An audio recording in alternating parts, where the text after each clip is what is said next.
Okay, last day of physics class. We're going to study. Frontiers of physics. Well, first we got to do. Is that really where we're at? Did we finish everything else? Did we finish the other ones though? Yes.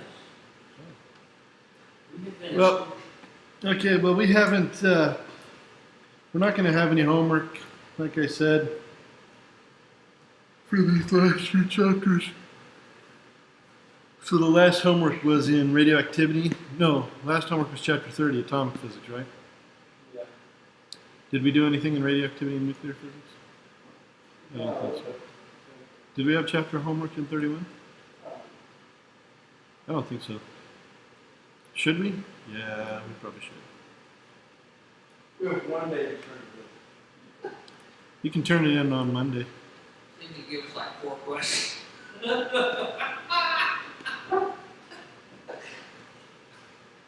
Man, you're punchy.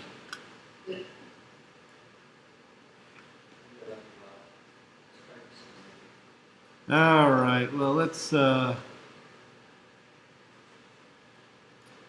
see here.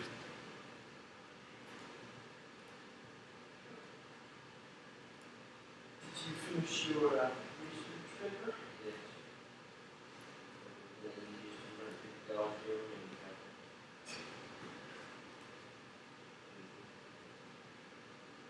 I'm just hoping you save money. I know you're desperately in cash right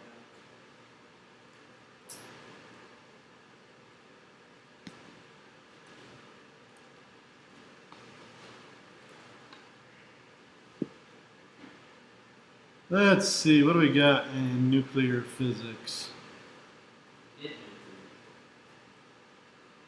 Nuclear. Mass defect.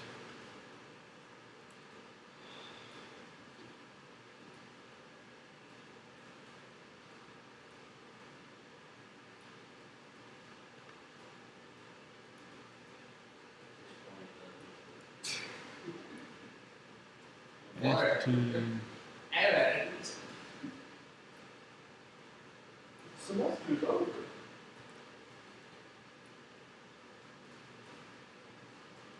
Don't want to let it go.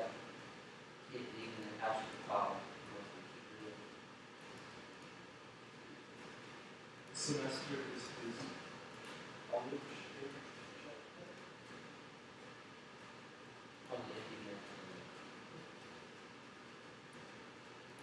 It's like your age, except you won't leave, you just stay. I live here. I know, with him. With him. And unfortunately, we're going to fight. Very good. Let's see. I really like Lincoln and Omaha. I like the Haymarket section where you go down and all the little restaurants. Yeah. Pretty cool. I like it. North Platte, thanks, we have some. We call it the Roots. Got 3 stores. The cracker shop is pretty cool. I like halfway from Happy Town. It's a little tea shop. The tea shop I like.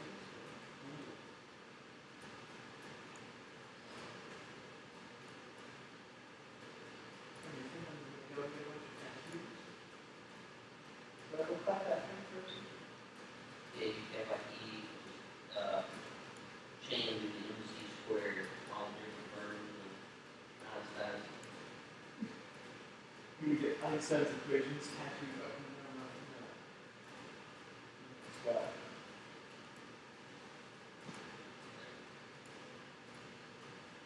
I would agree.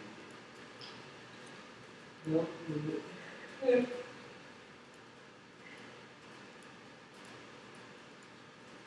Plus, your mom eating would probably be like.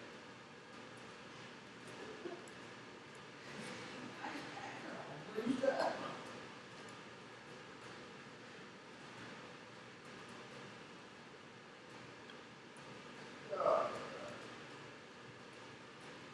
Yes, he probably took out.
What's going on with that room?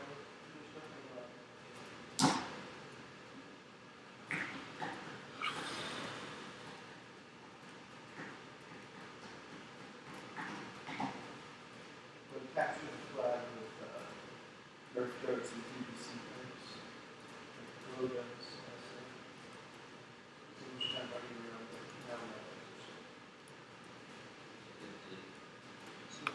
Okay.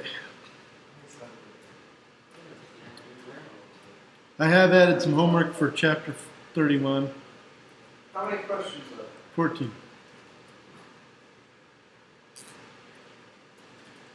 There's not much to calculate. It's mostly just looking things up. So, homework is there. Remember the table of the ice? Showed you the table of isotopes, right? The massive thing? Yeah, the big banana slug. Yeah. All right. Where each one's the element, and how many extra electrons carried. How many protons? It shows you how many protons and neutrons are in it, and what kind of decays it can go through. And if you follow it down, you can follow the decay pattern. That one. Table of nuclides, as they call it.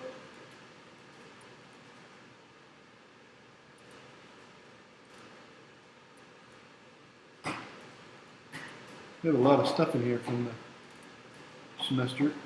Okay. So anyway, today we're going to talk about the end of physics. The end of physics ends. It's about to.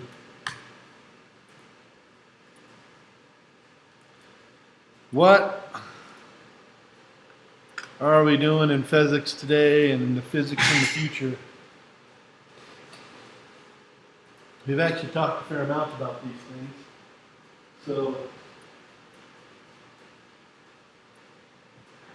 there aren't too many surprises for you, but pretty much in physics, there are three things going on today and in the future.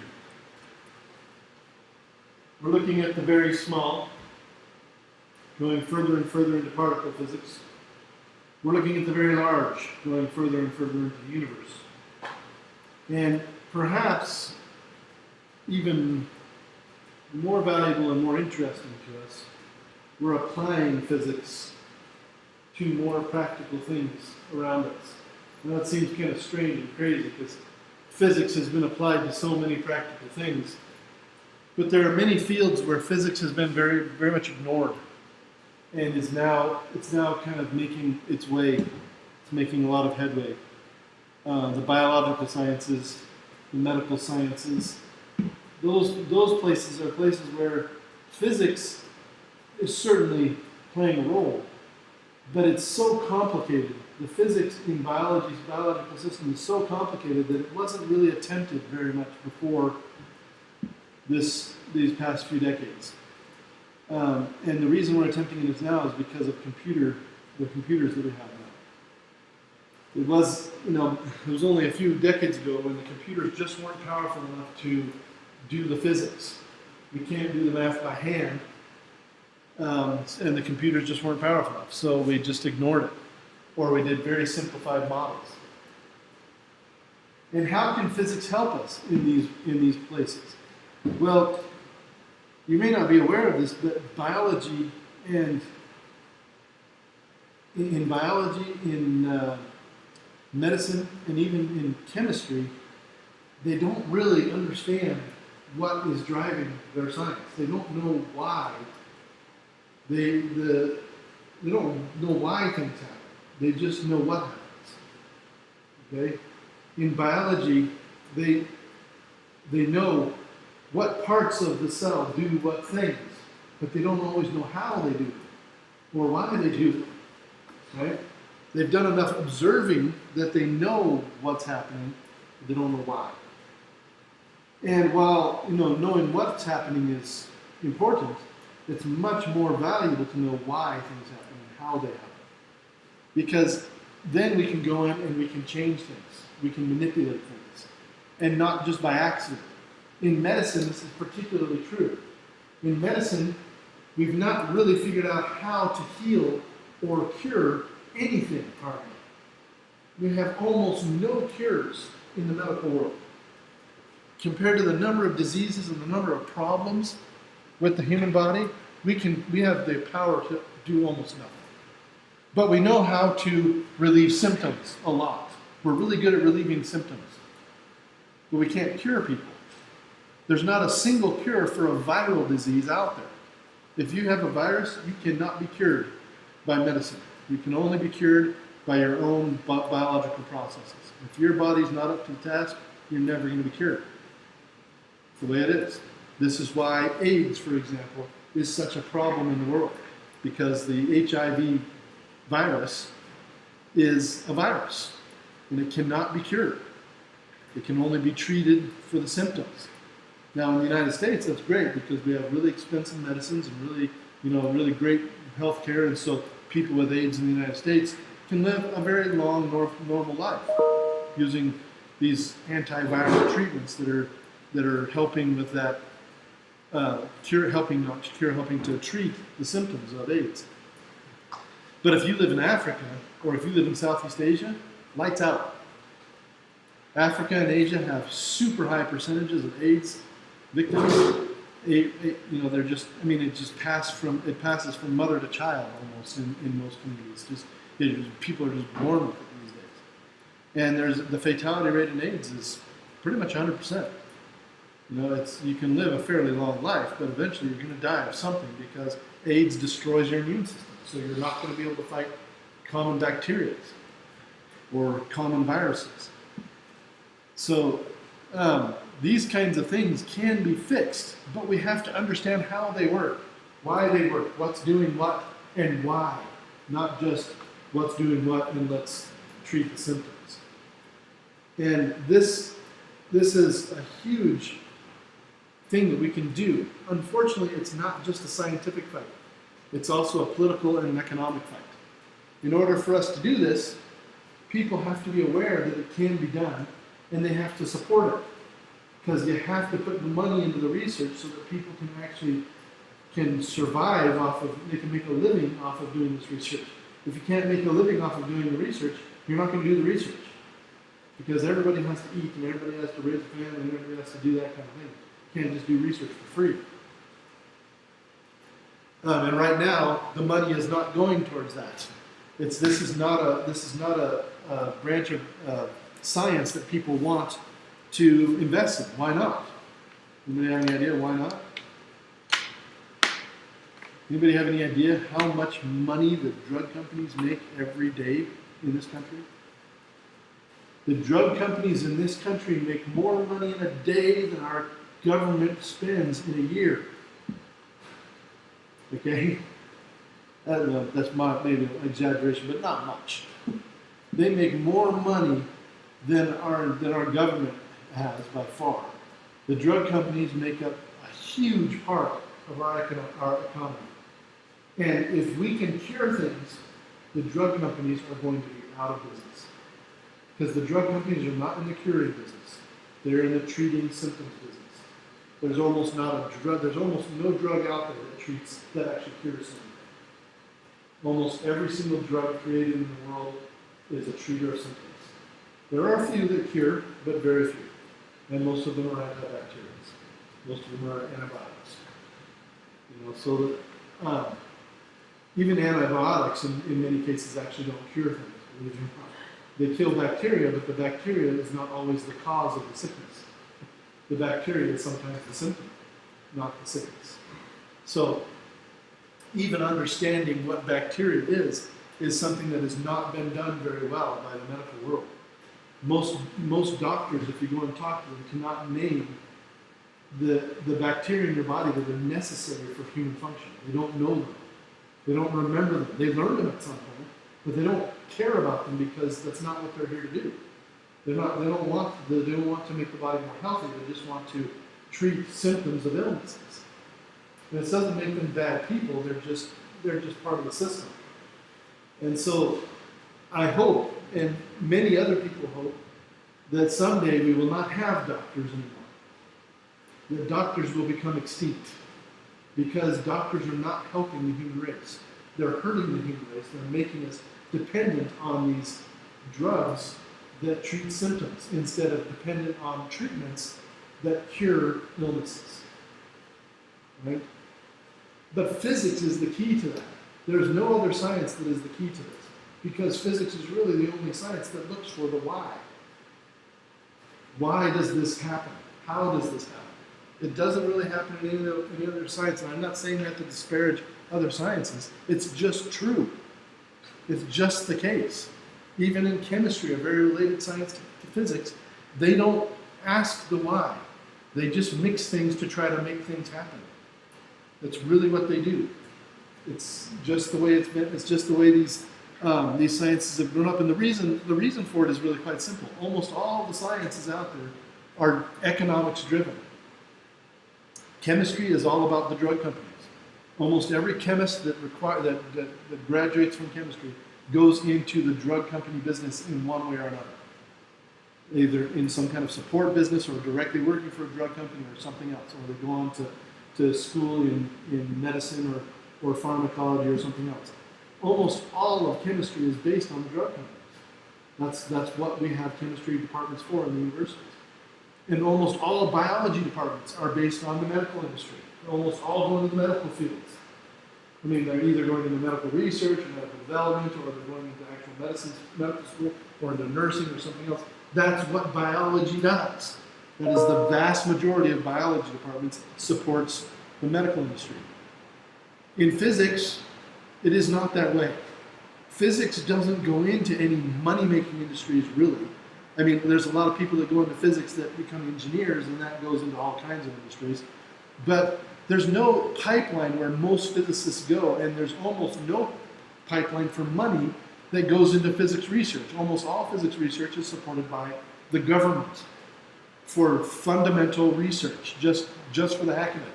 It's science for learning, for understanding more.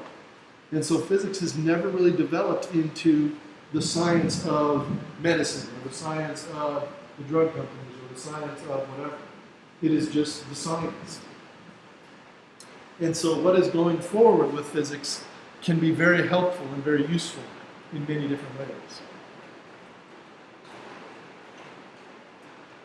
Ready? Oh yeah. It's definitely ready.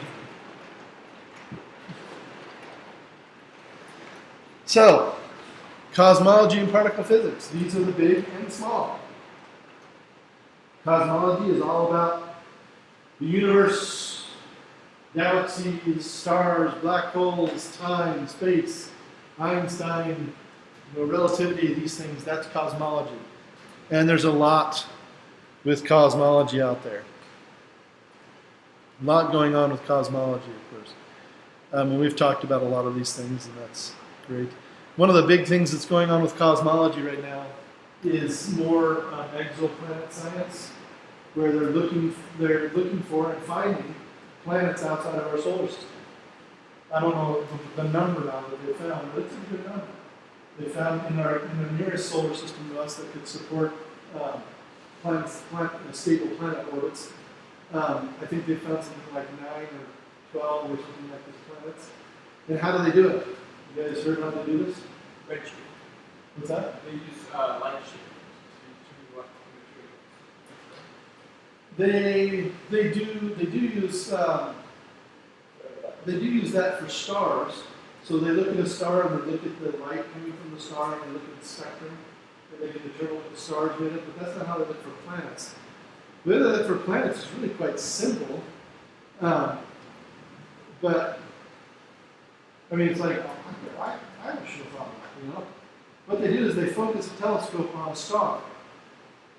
That usually what you're looking for when you're looking for a solar system that can support planets is you're looking for a star that is a single star system. You don't want a binary system or a trinary system or a tertiary system.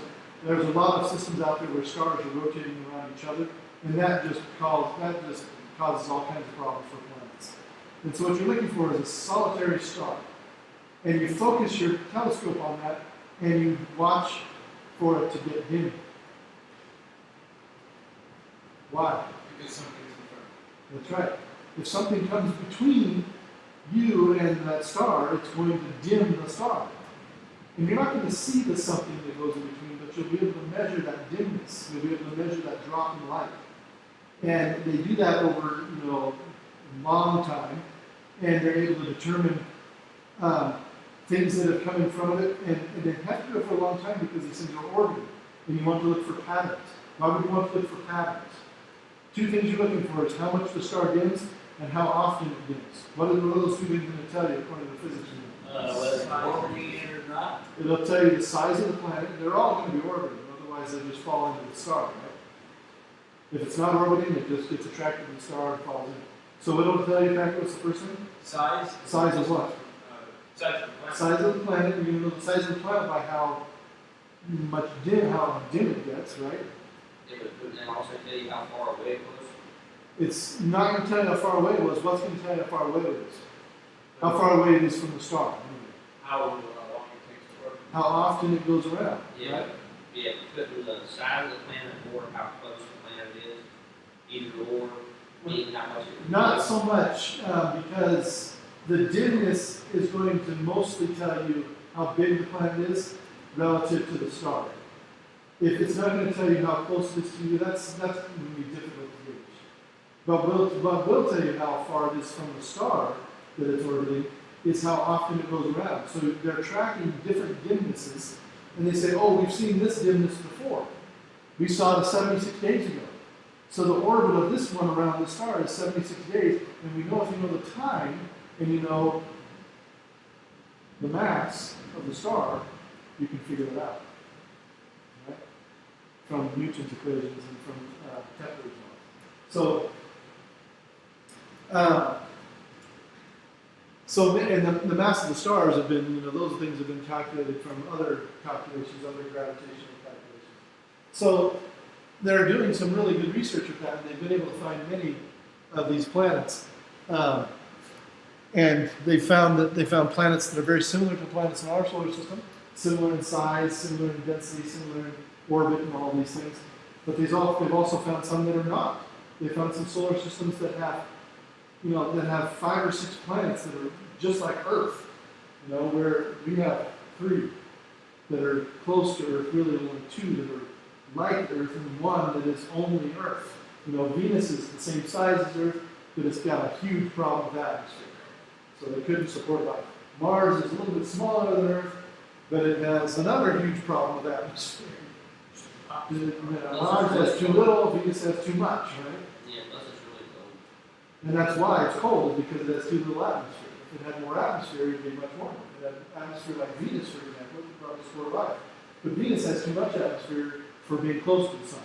Mars has too little atmosphere for being further away from the sun. If they switch places, they'd probably be much better off. But they're not. So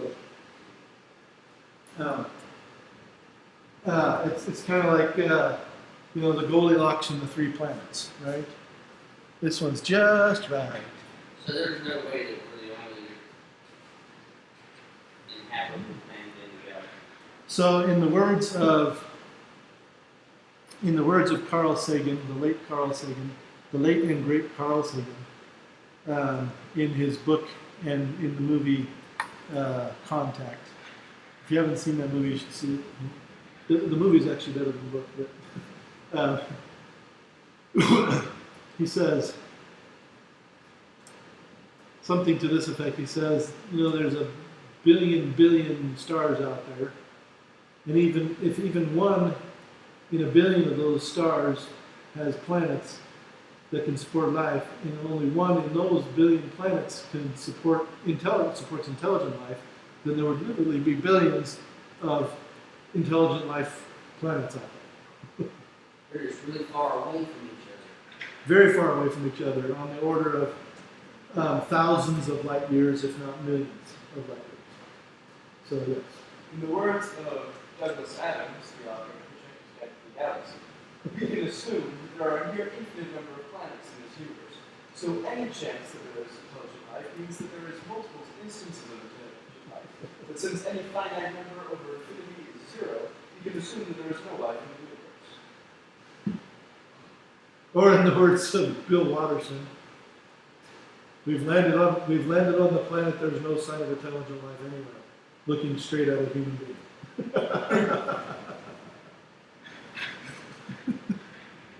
So, Bill Watterson was the writer of Calvin and Hobbes. So anyway, Hubble, famous for, of course, the Hubble Space Telescope, but in cosmological circles, Hubble's famous for the Hubble constant. The really interesting thing about Hubble is that Hubble was an amateur astronomer. He wasn't like a physicist at a university or anything. But he spent a lot of time, I think, at the Keck telescope in California.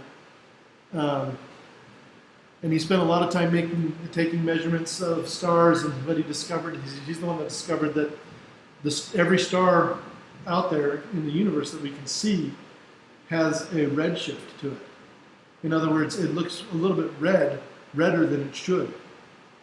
And he calculated how much that is. And the other thing that he discovered is that the stars that are closest to us have less of a redshift than the stars are further away from us, which means that the ones that are furthest away from us are accelerating away from us at a greater rate than the ones that are closest to us, and that everything is accelerating away from a central point. That's what that redshift means, that everything is moving away, and he determined that it's actually accelerating. And what does this mean? Well, it means that at some point, something made everything accelerate. And we came up with the theory of the Big Bang. At some point in time and space, the universe will all at a single point, an explosion happened, and everything accelerated out from that center, and it's still accelerating. Eventually, it'll run out of energy and stop accelerating. But there is still this outward explosive energy that is expanding the universe outward. So that gives us a whole new idea of what the universe is. Often we think of the universe as some kind of space with no shape and no size. It's just humongous. But actually, according to Hubble and according to many other discoveries, the universe is spherical. And the stars and all of the matter and the energy are on the edge, on the surface of this sphere. Strange? Well, yeah. But there's good evidence for it. Here is the graph that represents his data. And all these red-shifted stars. The further that you get away, the redshift is more. Right? You have higher redshift, lower redshift. Is that what I said before? Yeah. So higher redshift meaning going faster and accelerating faster.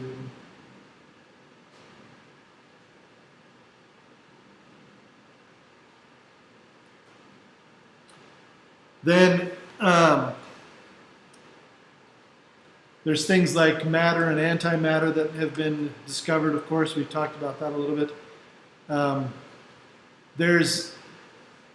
As they've looked out into the universe, they've discovered that the universe has much more mass in it than we can see. And that's done by measuring the gravitational attraction of different things out in the universe. And what they estimate is that about 99% of the universe mass we cannot see or detect in any way except by looking at the gravitational pull on things. There's 99% of the universe out there is made of something we cannot see directly. So it's not stars, it's not planets, it's not other things. And considering, you know, what we know about our immediate, our immediate surroundings in our galaxy, we know that most of the galaxy is comprised, we think that most of the galaxy is comprised mass-wise of what we can see is stars. Stars make up most of the mass out there as far as we understand, but then we started to realize that there's just a bunch of junk out there too, dust and things. So that actually might account for a lot more of it. So they started to rearrange their ideas. And then they started to realize that there's even more stuff out there that we can't account for, we can't see, we can't detect. What is that? And they just said, well, we're just going to give it a name called dark matter. We can't see it, so it's dark. We know that it has mass, so it's matter, dark matter. It's very inventive. And they're now trying to figure out what this dark matter is. They're trying to measure it, they're trying to detect it, they're trying to observe it somehow. And so many of the theories include just space dust, is a possibility. Nebulae that cannot be observed, nebulae just being groups of gas that are gravitational, huge clouds of gases and particulates. But also things like subatomic particles like neutrinos. Neutrinos could make up a huge amount of the mass in the universe, and they wouldn't be detectable. Neutrinos are extremely difficult to detect. And so, we have a hard time detecting when we already know where they are. We know where they are, we can't find them. Can you imagine having a kid like that? But anyway, so it's really quite an interesting science out there. And here's a little map of the evolution of the universe. Start out here at the they call this the TOE, which is something event. I can't remember what TOE stands for.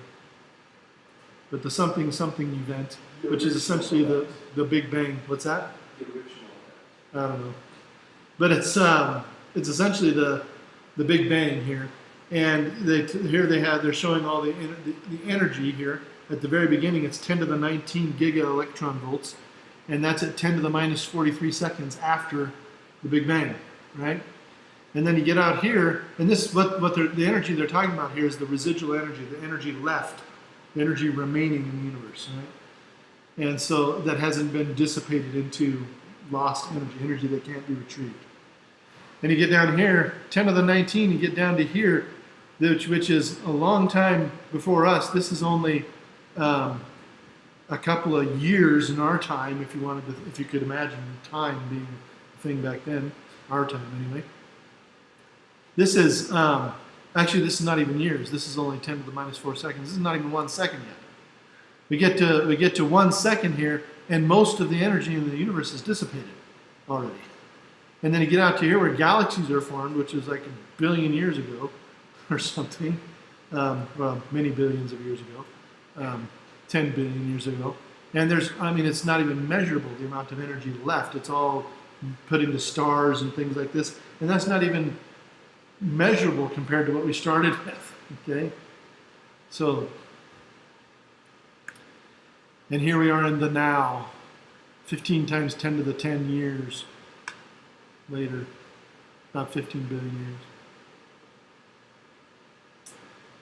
So anyway, lots of interesting things and theories about that, and that's one of the things they're trying to do with these telescopes, is they're trying to look further and further deeper into the universe and to observe these early moments in the universe. The further out they can look, the further back they're looking in time. Particularly when we look to the other side of this sphere of the galaxy. And then they're trying to also understand how gravity plays a role in the quantum in the quantum universe, because remember, we're trying to fit all of this into that standard model, and in that standard model, everything is quantized except gravity. Everything has a quantum particle except gravity. Everything exists in explicit packets except gravity. So they're trying to find that connection to gravity. And general relativity is the thing that describes it now. And the basic idea of general relativity is that there's no difference between acceleration and gravity. Acceleration of any kind and gravity are the same thing, according to Einstein. Now remember, special relativity said that speed of light always goes the same speed no matter who the observer is. That threw everybody for a loop already. But, you know, acceleration is gravity, so if I just decide to walk faster, that's gravity, right? And me being pulled towards the center of the earth is nothing more than just, you know, something wanting me to walk faster maybe, or, you know, move fast. There's no difference between those two. Well, in truth, the human being cannot tell the difference, and neither can any scientific instrument.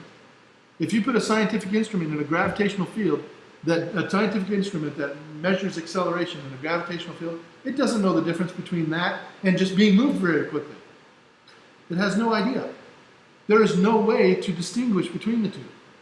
So why do we suspect that they're different? We have no evidence that they're any different. Except we just assume they are because we grew up thinking they are. So Einstein again made an assumption that the rest of the human race was not willing to make because of the way they were raised. The general theory of relativity did not come in the same year, 1905. It came almost a decade later. Well, I don't know if it was a decade, but it was years later, some number of years later. And it causes all kinds of issues. When he did the mathematics for it, he discovered that space and time would have to bend, like we showed over here on our little trampoline, and that space and time would have to be all one thing. That's where he discovered that, is in this theory. It doesn't work out otherwise. He also was able to account for things like the idea of the black hole can be accounted for this, because you can get singularities in the theory. In other words, you can get things that break space and time in the theory. Singularities are things that become infinities, or essentially blow up the math. You know, they're not allowed by math, and that's essentially what a black hole is. It's something in the mathematics that causes the math to break, and this theory could account for it. And many other people went in and followed up on this. This guy named Schwarzschild came in and followed up on black holes, for example, and figured out the radius at which nothing can escape a black hole. In other words, the radius, the distance from a black hole where light can't even escape. So this essentially gives you the radius of the black hole, it's otherwise known as the event horizon. The event horizon is the distance from the black hole where light cannot escape, so that you cannot see things happen. So events that occur within that horizon never happen, because you can't observe them happening, because the light from that event will never come out. And many, many other things. Of course, gravitational waves and other things. Gravitational waves are things that happen when you have highly accelerated supermassive objects. So the ones that have been discovered so far have been black holes that are actually orbiting each other really rapidly. And then eventually they merge, and when they merge, that's a huge acceleration.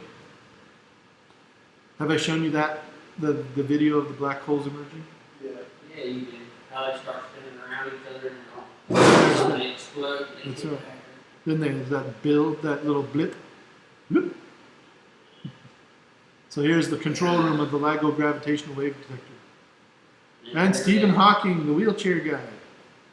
That's what they call him in The Simpsons, the wheelchair. You ever seen him when he shows up in The Simpsons?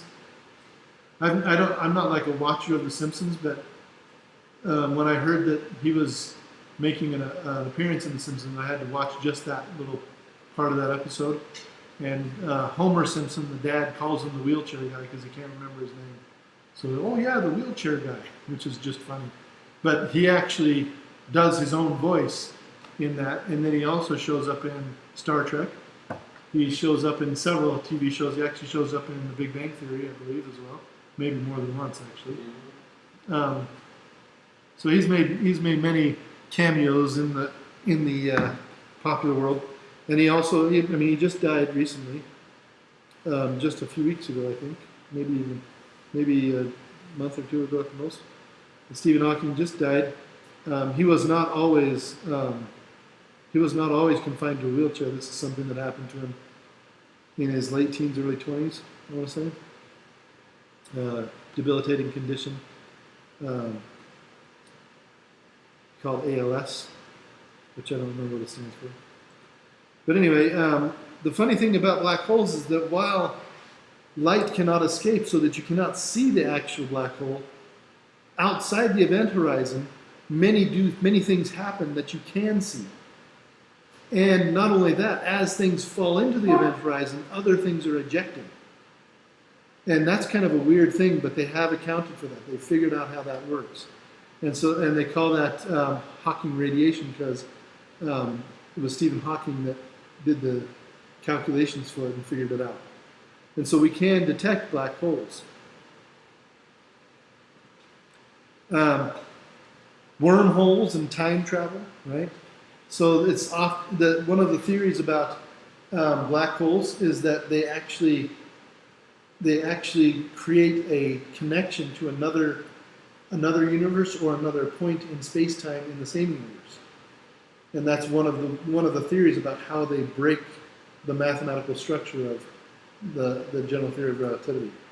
And so that's one of the things that people think of, when they think of science fiction going through a black hole. Of course, the problem with that whole theory is that the closer you get to a black hole, the more gravity you're going to feel, to the point that you'll feel a different gravity at your feet than your head if you're going in feet first, to the point that the gravity will rip you apart. So it's not likely that a human being could survive the travel, or any other matter in that case. Also, you would be accelerating rapidly. The closer and closer you got to a black hole, you would be accelerating towards it. That acceleration itself would be fatal to the human body. Of course, we don't really know what happens in those situations. In extreme situations, we've often found in the universe that physics just changes, that it's just different. And we have to reevaluate physics at that point. That's certainly the case with Einstein, with light and its properties. So who knows? It's very possible that things may and it may be possible that because of quantum gravity, because of the quantization of gravity, something may be completely different near black holes. That may be the place where we discover quantum gravity. We don't know. So there's lots of things to be discovered, lots of mysteries out there. There's no end to the mysteries, really. Every time we discover one thing and learn one thing, we discover 5 more mysteries to go along with it. If you take physics and actually make yourself into Superman, how you can be super fast. Did you say physicists are superheroes? I agree. You want to know what our superpower is? Containing all of this inside of this. Don't let it explode now. Clean the room. Didn't notice. Well, people are always saying when we leave physics class, my brain's just going to explode. But that's our superpower. Ours doesn't explode. Okay. I'm fairly certain this class is giving me an No, you've got the superpower. It's hereditary. There's a super funny comedian that from Britain who does this. He does mind tricks, but when he does them, he blows up this huge balloon. It's like 12 feet in diameter, and he blows it up with a big blower, a big electric blower. And it's so big that the mouth of the balloon fits over his head. So he sticks it over his head and wears it like a hat. So he's got this hat that's like 12 feet, and it just kind of walks back. When he does his mind tricks, he tips it over and bounces it off people's heads. It's hilarious. I want one. I want a whole package of those balloons. Wear them to class.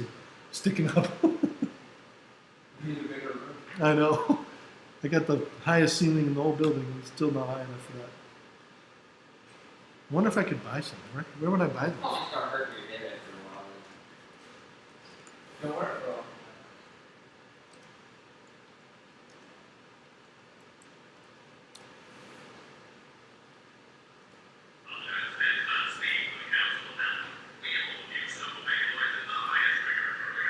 That's probably big enough, 8 feet diameter.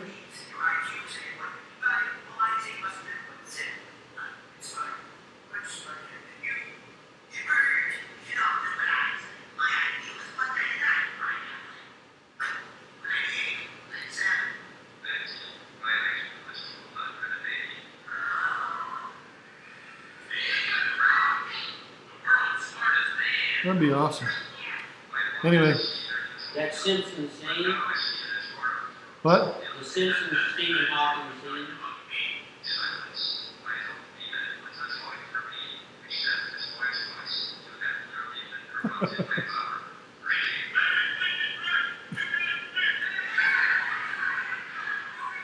Yeah. All right, let's move on. Dark matter enclosure. So we talked about dark matter already. What is dark matter we see indirectly? We have no idea. Anyway, I think we might be done here. Oh, complexity and chaos. So chaos theory is another thing that's being used to study some large system physics. So things like biology, biological physics, and planetary physics, and other things that have a lot of chaos in them. Weather is another one. They're using chaos theory, which is a mathematical theory, to try to study those patterns. And chaos theory is where you have a mathematical function. So mathematical functions always have variables in them, right? X squared plus 4 or something. That's a very simple mathematical function. But if you gave x squared plus 4 a name, like f of x or something, and then change the function to x squared plus 4 times f of x, times itself, right? You get a very chaotic kind of function, a function that is a function of itself. Because it's what we call a, I always forget the name for this. It's called a, do they have a name here? I can't remember the name for this kind of a function, but it's a function that it's essentially self-repeating. It's a function because it calls itself. If you make a graph of it and you look and you zoom in on the graph, it looks the same as if you zoom out on the graph. So it's kind of got this kind of self-replication kind of thing going to it. Dang, what is the name for that? It's called, I can't remember. But anyway, when you graph these kinds of functions, you get you get these images that are called. I can't remember the name of these either. Dang it, my brain is just turned off today.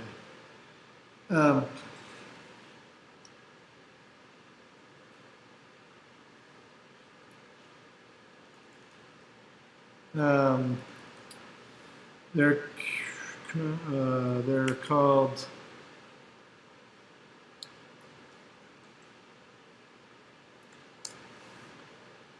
They're called fractals. There we go. Thank you. Thank you very much.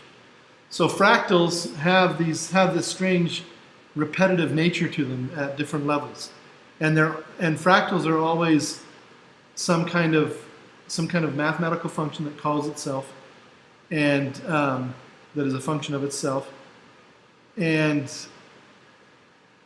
they often have a very close corollary to nature. Nature has a lot of this kind of complexity that is very similar to fractal nature. And so they're trying to use fractal mathematics to model natural systems. And this is a big physics thing. It's a kind of a physics/mathematical thing that people are doing. My favorite fractal is still this one, though.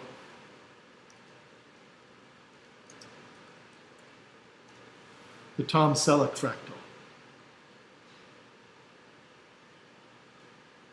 Isn't that great?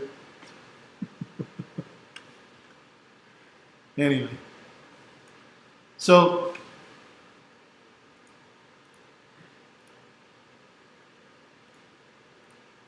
we have a lot of things open. Yeah, it's like the entire semester. You opening that. There's no end to it. All right, but anyway. So this is another one of the things that's pushing physics into new places and allowing us to discover new things. Some of the applications of physics are the high temperature superconductors that are being used to make things like the maglev trains. High temperature superconductors are superconductors that perform something above like 2 Kelvin. 2 Kelvin is considered high temperature for superconductors. Well, maybe say 50 or 75 Kelvin. So if you can make a superconductor work really well with liquid nitrogen, then you're really doing well. But most have to use liquid helium just to make to work. But what is superconductivity? Superconductors are materials that have zero resistance to electricity. So if you start a current in them, it just goes. It doesn't need any voltage. The voltage can be zero and the current can be infinite, essentially. And so with no resistance, you can support huge amounts of current. And those huge amounts of current, of course, can create huge magnetic fields. And huge magnetic fields can levitate things. The ultimate goal of this would be to have like magnetic levitation streets, essentially, so that you'd have superconductive streets and your car would just be made of aluminum or something. And to get going, your car would have some electric motors or something that would turn the wheels, and as you get going, you would create eddy currents in the car that would repel the eddy current, the magnetic field of the street. And then your car would rise above the ground, you would retract your wheels and use like rockets to keep going, or whatever. Or you could use the streets themselves could propel you with some changing magnetic fields. I mean, that's ideal, and that's how these superconducting trains work. They have train rails that are superconductors, and the train is on wheels, and then goes up to a certain speed, and at a certain speed it actually starts to levitate off the tracks, and then they retract the wheels. But it's so expensive they can't do it everywhere. It can only be on certain tracks, and only in places where really people are going to use it a lot and pay a lot of money for it because it's just so dang expensive. So anyway, superconductivity is a huge field right now, and quite practical and useful as well. So, yeah. Should we go see what questions we know we should ask?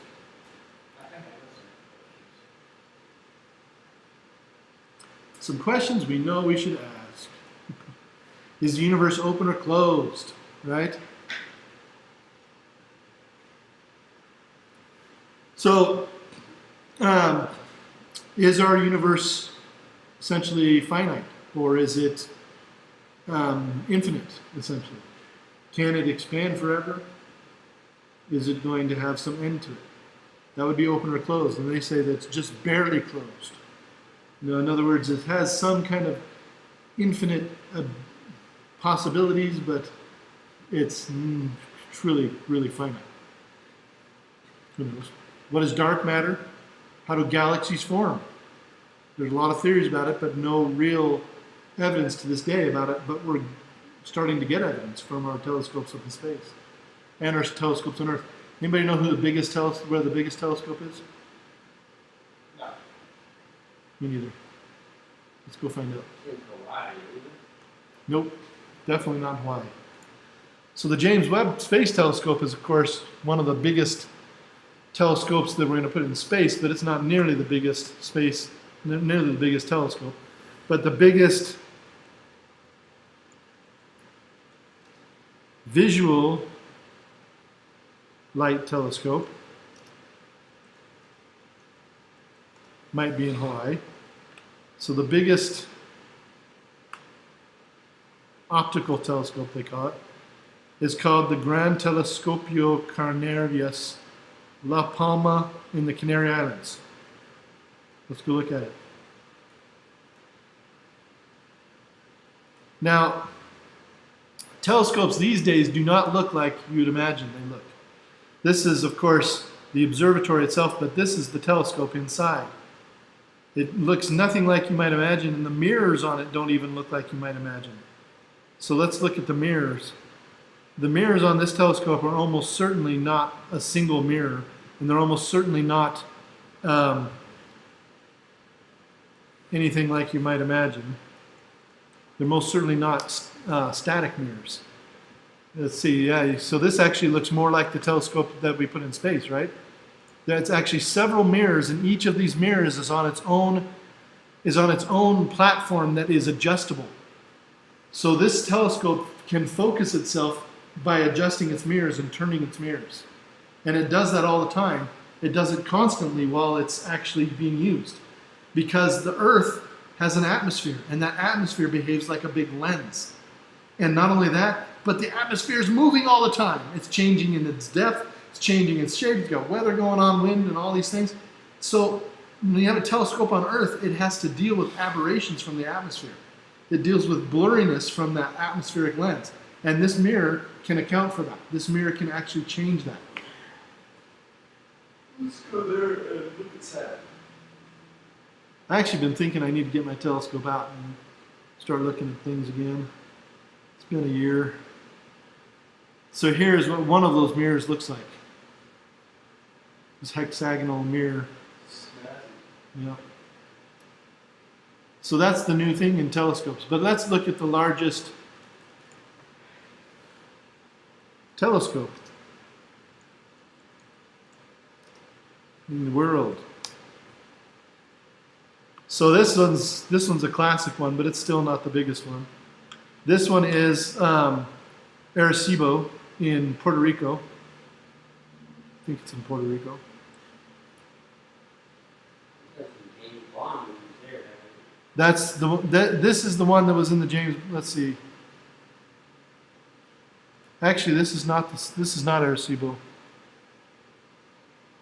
This is the new one in China, actually.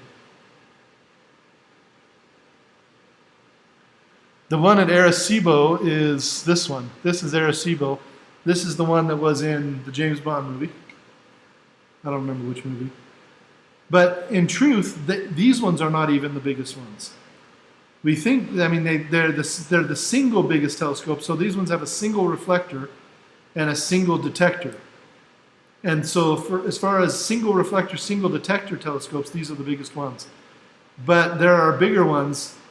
There's a bigger one in New Mexico, for example. Let's see if they got it here.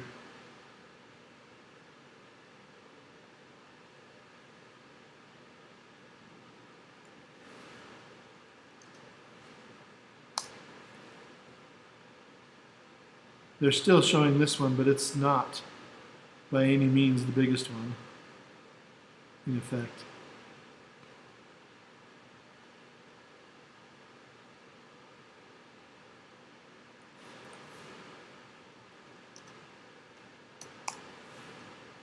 So in New Mexico, there is the very large array. Each one of these arms of this array has 9 telescopes on it, for a total of 27 telescopes. And each one of these telescopes can be moved out on a rail for miles.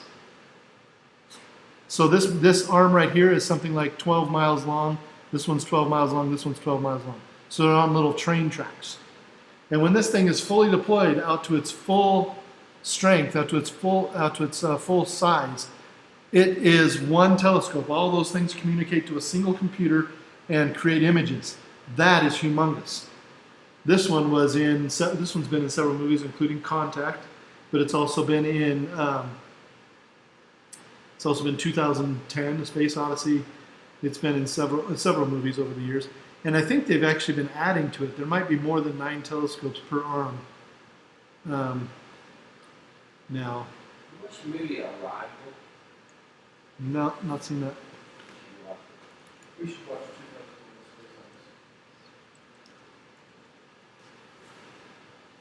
So the Very Large Telescope Array is the most famous of them, but there's the Allen Telescope Array as well. These ones are not movable. And there are many that are not movable. This one's one in Africa, the SKA array. This one's for looking for search for extraterrestrial life. I think this one's in Australia. This one's at Berkeley, the SETI Institute at Berkeley. Here's another one. This one's called the Square Kilometer Array in Chicago. No, sorry, this one's in England. There's one in West Virginia. I'm sure there is. The Sighting Spring Array in Australia. There are tons of these out there in the world. These telescope arrays, the Very Large Array being the first and the biggest one. But there are many others out there being built. So telescope arrays are, these radio telescope arrays are not looking at visible light, they're looking at much longer wavelengths. And so each one of these telescopes is like one of those pieces of the mirror in that visible telescope. And because they're looking at much longer wavelengths, they need to be much bigger mirrors. And so usually these things are a good 40, 50 feet across or more, sometimes even 100 feet across. And they're looking for, and a lot of stuff that's coming from deep space is, a lot of the stuff coming from deep space is radio waves. The longer waves travel, they get dissipated less easily. So they travel further, in other words, without getting dissipated.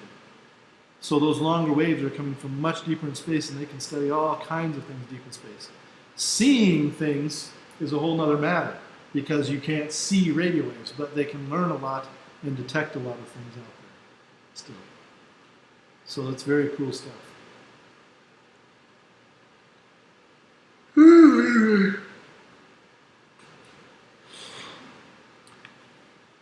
Lots of cool stuff out there. Anyway. Okay, so physics is not dead, is the whole point, even though you may be dead from physics. I've got a question. Yep. They had that question about is the universe flat? Well, if the universe is expanding, or at least, no matter if the universe is expanding, and energy is limited, then doesn't that just mean that it's finite anyways? Because of Well, that's the idea, but I mean, all of these things are theories, okay. and they're trying to test them. My point being, if we assume that energy is finite and the universe is expanding, that means that it's finite. Yeah. And that is generally accepted. That is where all the evidence is pointing. Even then, still eventually. But to say that we know something in any science is one of the biggest fallacies. To say that science is about fact is a lie. It never has been and it never will be. Because we will never know everything. Okay? Science is not about fact. Science is not about what we know. Science is about what we observe and what we predict. Repeatedly. That's correct. Repeated observations and what we can predict from those observations correctly.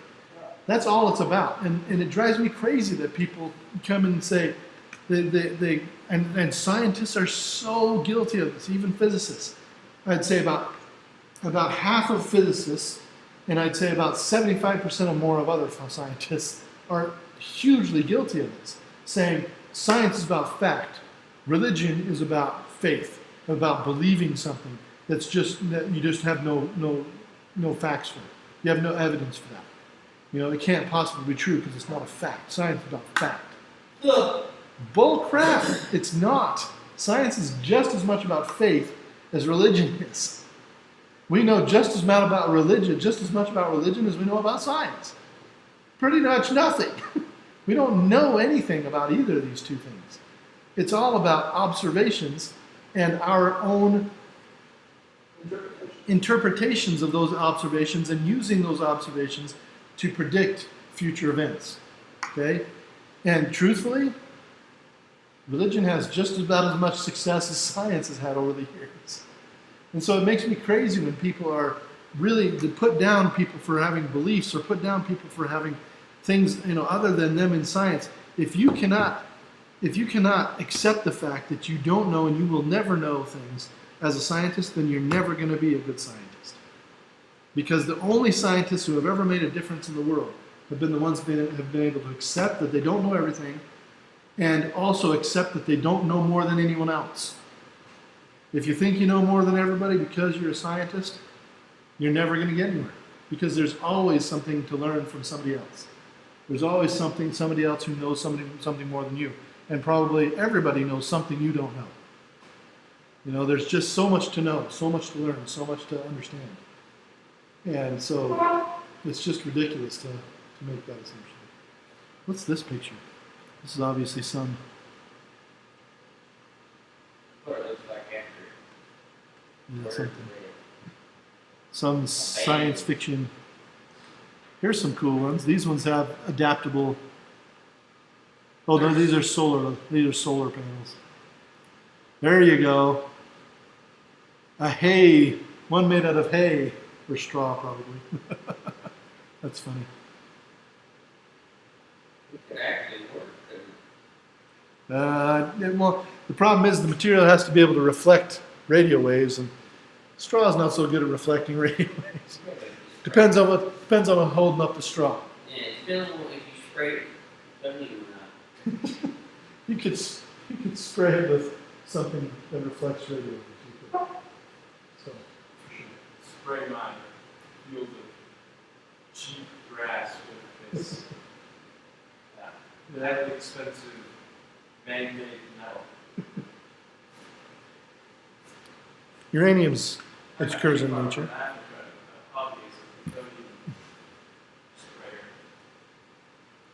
Plutonium spray paint. All right, so I guess we're done. There is a homework assignment for chapter 31. I will start working on the final exam so that you can take it next week. Don't expect the final exam to be done before next Monday. It's not likely to be done Hey, can you this make week. it so we can see the homework assignment? Why do you want to see the homework assignment? What's your problem? Why do you want to see the homework Because if I assignment? can't see it, I can't do it. If I can't do it, you can't do it. It doesn't exist. Just saying. I thought that was the whole idea behind particle physics. You throw in answers without seeing. That's right. You have to do this homework assignment by indirect evidence. Well, I know that this key produced erroneous. Yeah. All right, let's see here. Due date.